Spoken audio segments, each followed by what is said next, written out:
It's a warm welcome here in our studios from Serakunda. This is the Star TV News and I am Ajakadi Sanyang. In the headlines tonight, 3 years Jodna protest turns violent.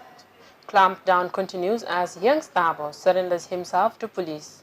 2 radio stations closed down and 4 journalists arrested as the Gambia government bans Operation 3 years Jodna with immediate effect. 6 people were hospitalized at Kanifing Hospital where a small crowd gathered to find out what was happening. Among them was the ringleader of the protest, Abdunjai, who was later arrested at the hospital. Hundreds of Gambians on Saturday called for the arrest and prosecution of the country's former president, Yahya Jammeh, arguing that the victims of his 22-year rule deserve justice. On the international scene, Lebanon's parliament to debate new budget and protests. Bad weather considered in crash investigations of Kobe Bryant's death. Dozens killed as heavy rains caused floods, landslides in Brazil. Those were the headlines, now the news in detail.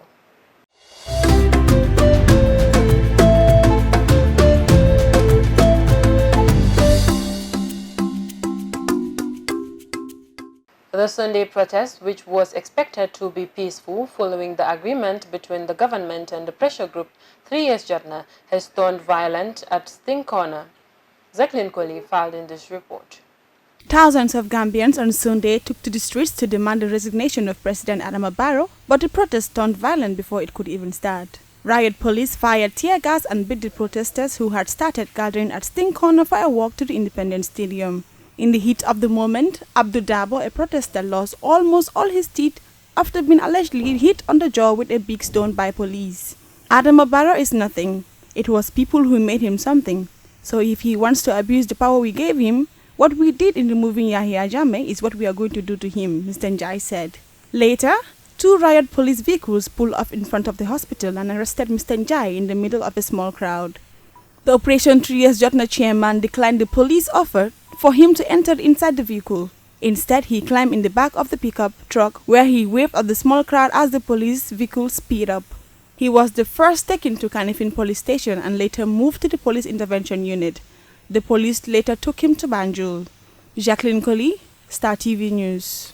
A key member of 3 years Jodna, young Dabo, has surrendered himself to the police as Sunday following a violent protest which resulted in serious injuries and mass arrests of protesters and journalists, while the proprietor and manager of Brikama-based Home Digital FM, Pamudu Bojang, and the manager of King FM Radio, Jibi Jallo, together with 2 of his staff, has been arrested by the police on Sunday and was further ordered to cease operation of the 2 radios, and the Gambia government renders Operation 3 years Jodna a subversive, violent and illegal movement and hereby bans the movement from ever operating within the shores of the Gambia.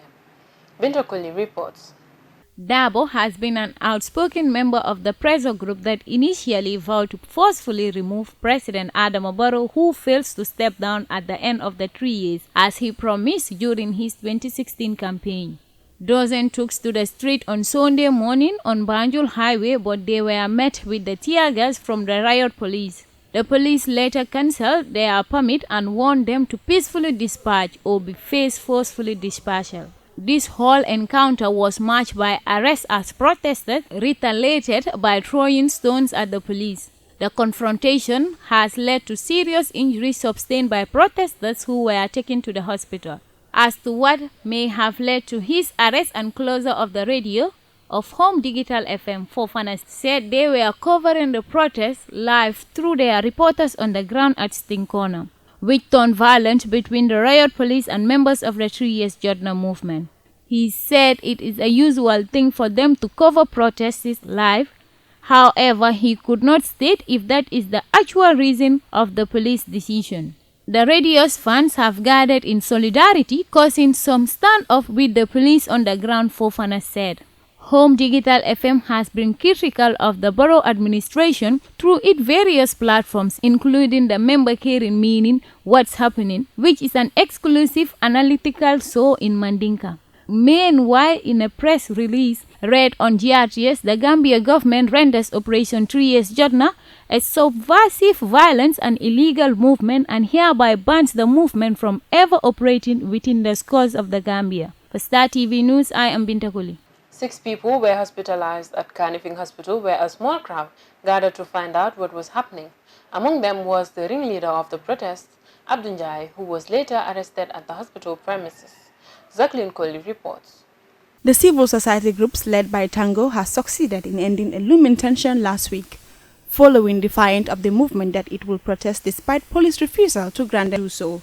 In the agreement, both the 3 Years Jodna movement and the government agreed to maintain peace and order, with the government consenting to order the police to issue permit, which warrants yesterday's protests.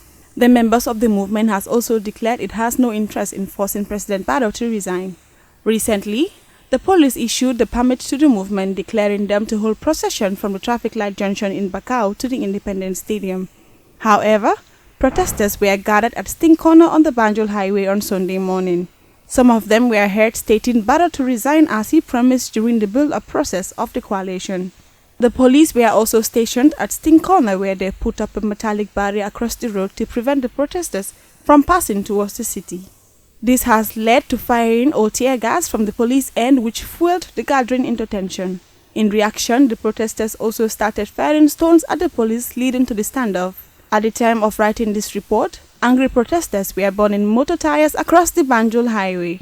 Following the clash, the Office of the Inspector General of Police announced that the permit is cancelled because 3 Years Jodna movement violated the permit given to them. Jacqueline Colley, reporting for Star TV News. Hundreds of Gambians on Saturday called for the arrest and prosecution of the country's former President Yahya Jammeh, arguing that the victims of his 22-year rule deserve justice. Maimuna Juf reports. Jammeh ruled Gambia with an iron fist but flew in January 2017 after losing a presidential election to relative unknown Adama Barrow, which he refused to acknowledge before being forced out of power by a popular uprising. Wearing T-shirts that read, "Justice must prevail," protesters marched in the outskirts of the capital Banjul, holding photographs of people killed or who have gone missing, including AFP correspondent Deida Haidara, who was gunned down on 16 December 2004 by Jammeh's henchman. Maran Balde, whose husband, Lieutenant Basiru Barrow, was executed in 1994, said she was at Saturday's protest to call for Jammeh to be prosecuted. "We are sending message to the government to act first because justice delayed is justice denied. Yahya Jammeh should be arrested and put on trial." Nima Sonko, 42, the widow of Solo Sandeng, a political activist who was arrested and tortured to death after he led a protest march for electoral reform, said, "We are calling on the government to ban the APRC from taking part in active politics. We want justice and we want it immediately," they cried, and demanding a ban on Jammeh's former ruling Alliance for Patriotic Reorientation and Construction Party, APRC. Since January 2019, some 190 witnesses have appeared before a Truth, Reconciliation and Reparation Commission, TRRC, set up to investigate abuses under Jammeh's rule. The first year of hearings ended in early December, capping months of testimony among torture, murder, rape and witch hunts in the country of around 2 million. Last week, thousands marched on the outskirts of Banjul demanding Jammeh's return from exile in Equatorial Guinea as tensions heightened over Barrow's decision to stay in office for 5 years, revising a previous pledge to step down after 3. Justice Minister Abubakar Tambedu last week warned that Jammeh will face immediate arrest and charges of the most serious kind if he returned, including crime against humanity. They argue he has a right to return under a joint statement from the African Union, the Economic Community of West African States, ECOWAS, and the United Nations, published at the time of his exile. Reporting for Star TV News, I am Maimuna Juf. We'll be going for a short break and we'll be right back with the international news. Please stay tuned.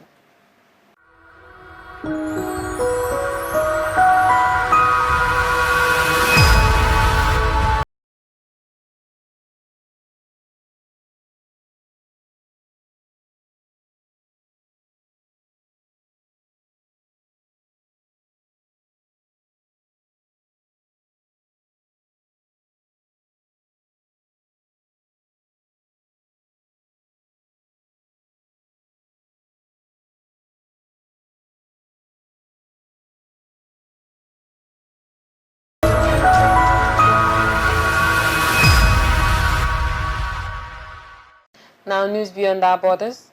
Lebanon's new government is due to vote on a much-awaited budget amid a deep financial crisis. Anti-government protesters have been demanding a solution to the economic problems since October. They blame rampant corruption and say economic and social reforms are necessary. Al Jazeera's Sarah Khairat reports from Beirut. Ali is struggling to find a job after being made redundant last year. He's one of many victims of Lebanon's financial crisis. Worried for his future, he's been taking part in anti-government demonstrations. The government needs to put its hand in our hand. It has to look after us. Enough theft and corruption. We just want to live. The biggest challenge facing Lebanon's new government is its near-collapsing economy. It's keen to ratify as soon as possible the 2020 fiscal budget agreed upon by former Prime Minister Saad al-Hariri's government last year. Lebanon is one of the most indebted countries in the world, with a public debt burden of 150% of its gross domestic product, or GDP. It projects a deficit of 7.4% of its GDP, far larger than the 0.6% originally planned. This year's budget is $10.4 billion. It plans to cut government spending by $666 million. Member of the Finance and Budget Committee, Alain On, says the budget focuses on reducing government expenses and improving its deficit. We will have to address the debt, the restructuring of the debt in a way or another. We'll have to go into ending the deficit of the electricity and go for international help in order to secure some liquidity. While the vote is due to go ahead, opposition members say it's unconstitutional. There are a lot of violations. This new government has no right to adopt the budget before it gets a vote of confidence in Parliament. But the government says the budget set last year is binding and it must push ahead with it quickly to save time and money. Not everyone believes, though, that last year's budget plan will work with the current situation in the country. I look at it as being a very theoretical budget.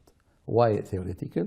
Because it's registering an expected excess, yani total receipts exceeding the total expenditures, which is not very realistic, which is not acceptable.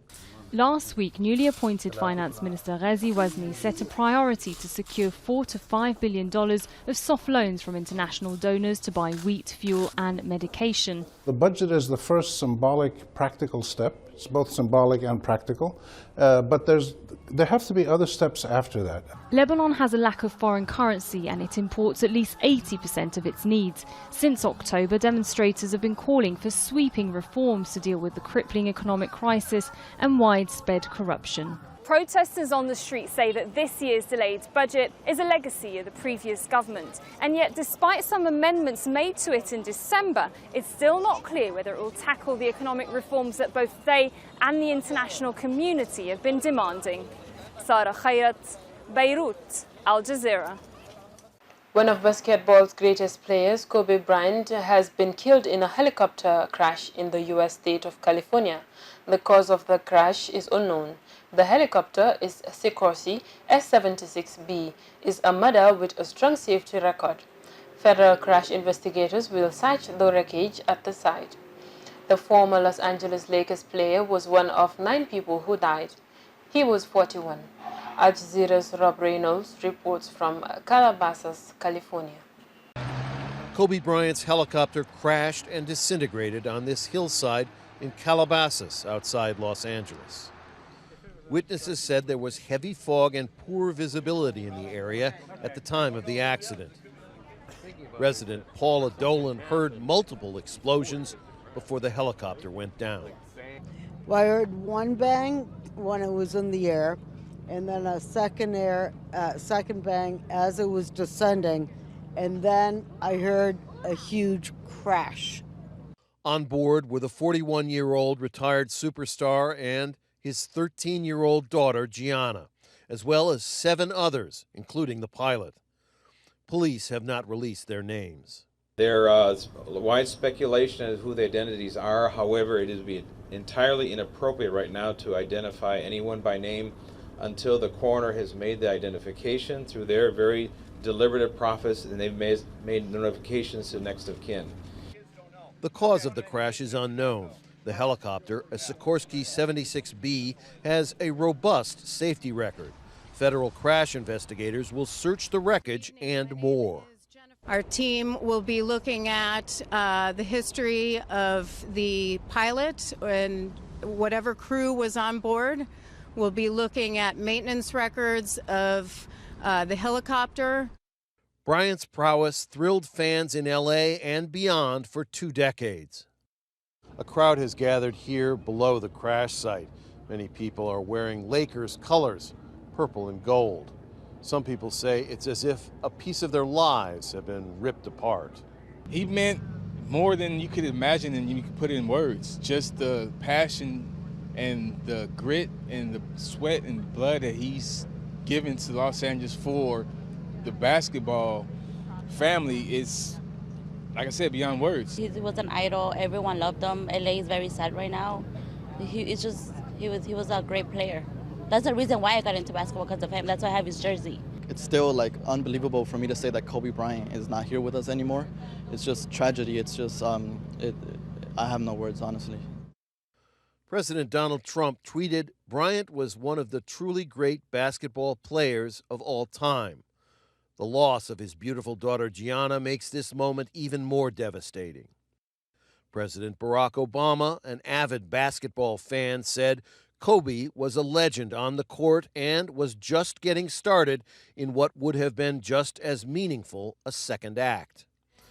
Amid an outpouring of sorrow from players from across the spectrum of sports, players from the Houston Rockets and Denver Nuggets held a moment of silence before their game on Sunday.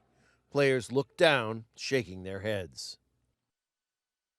He leaves behind a sport that is grieving, a city in mourning, and a legacy of greatness that will be remembered as long as basketball is played. Rob Reynolds, Al Jazeera, Calabasas, California. Donald Trump has criticized his former NSA John Bolton, who appears to be undercutting the U.S. president's impeachment defense. Bolton reportedly wrote that Trump told him to tie Ukrainian military aid to an investigation into his political rival, including Democratic hopeful Joe Biden. This allegation is at the center of efforts to remove Trump from office. Al Jazeera's Priyanka Gupta reports. Highly respected by everybody in this room.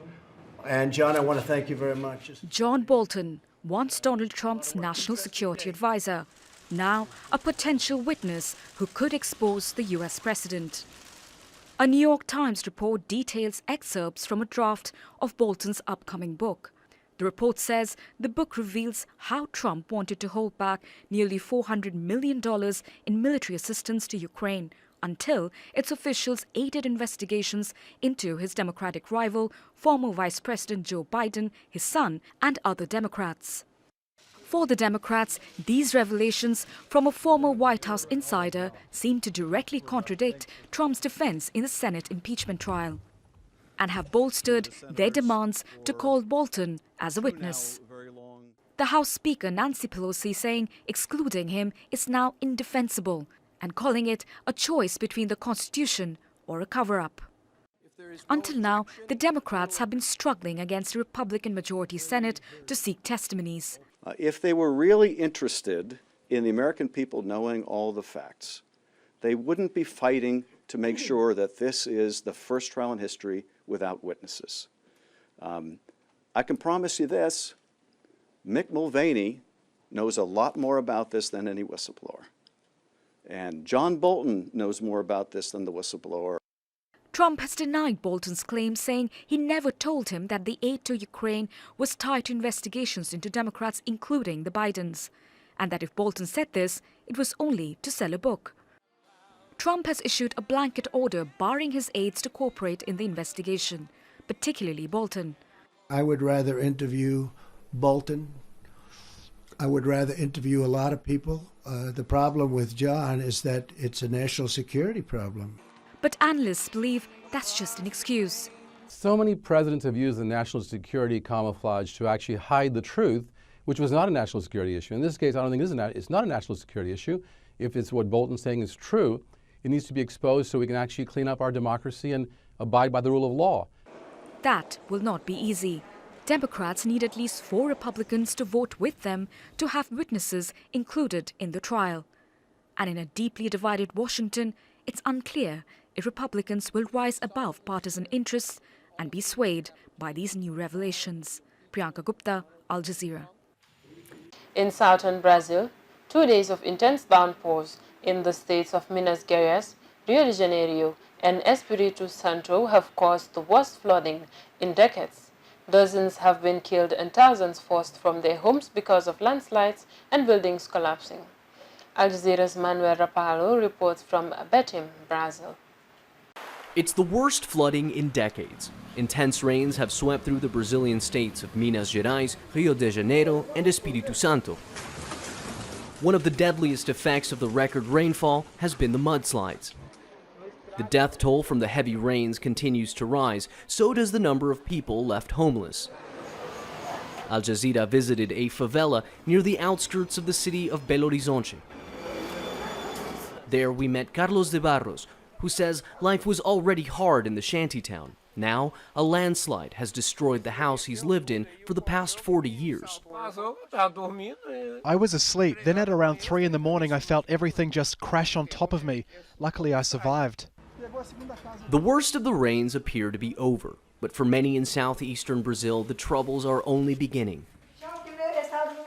Dejanira San Lorenzo says she was caught off guard by the deluge.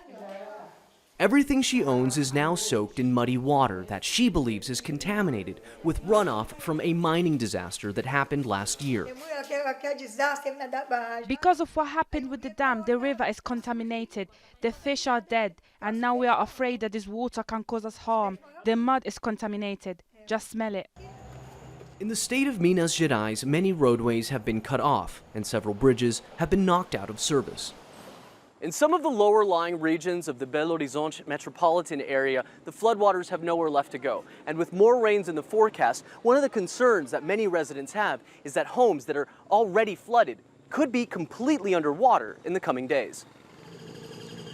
Several people are still missing in Minas Gerais, and authorities are warning residents that more landslides and building collapses could still happen. Manuel Rapallo, Al Jazeera, Betim, Brazil. Before we end the news, a recap of our main headlines. 3 years Jodna protest turns violent. Clampdown continues as Young Stab surrenders himself to police. 2 radio stations closed down and 4 journalists arrested as the Gambia government bans Operation 3 years Jodna with immediate effect. 6 people were hospitalized at Kanifing Hospital, where a small crowd gathered to find out what was happening. Among them was the ringleader of the protests, Abdul Jai, who was later arrested at hospital premises. Hundreds of Gambians on Saturday called for the arrest and prosecution of the country's former president Yahya Jammeh, arguing that the victims of his 22-year-old deserve justice. That's all for this edition of the news. Please enjoy the rest of our programs and join us tomorrow for more news. Thank you.